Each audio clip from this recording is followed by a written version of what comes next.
Hi friends, स्वागत है आप सभी का अमेजिंग स्टोरी चैनल में। मैं हूँ आपका दोस्त स्मित प्रजापति और आज आपको बताने जा रहा हूँ कि कैसे महाभारत में दुशासन का वध हुआ था।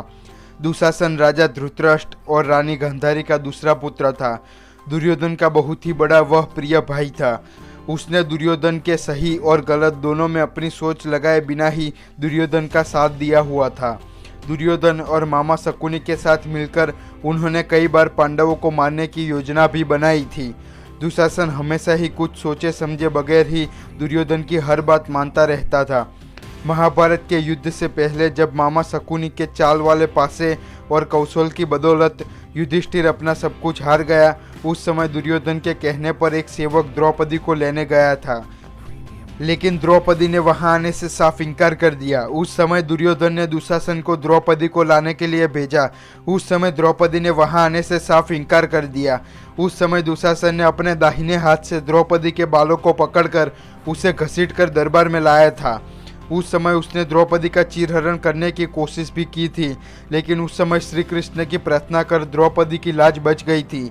उस समय द्रौपदी के चीरहरण करने का प्रयास करने के बाद भीम ने दुशासन की छाती का लहू पीने की प्रतिज्ञा ली थी।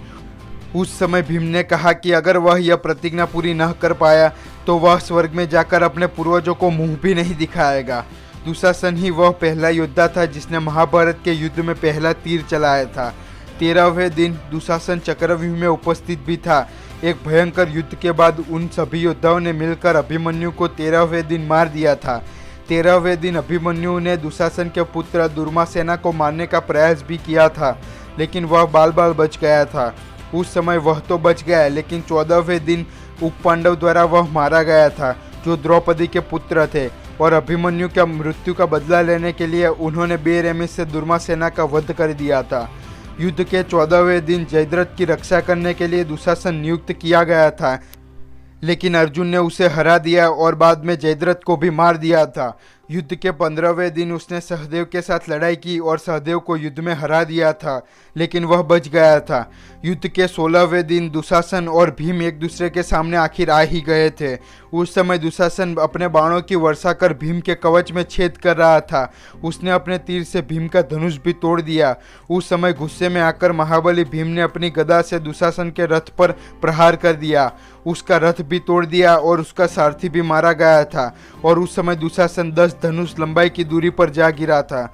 उस समय उन दोनों में काफ़ी लड़ाई हुई, लेकिन उस समय के बाद भीम ने उसे दबोच लिया और कहा कि यही वह दाहिना हाथ है ना जिससे तुमने द्रौपदी के बाल पकड़े थे, और इतना कहकर भीम ने उसकी दाहिनी भुजा को शरीर से उखाड़कर फेंक दिया।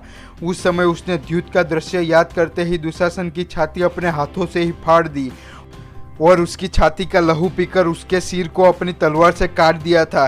जिसके बाद जैसे ही अभिमन्यु के शव के आसपास उन लोगों ने नृत्य किया था, वही नृत्य भीम ने उसके शव के आसपास भी किया।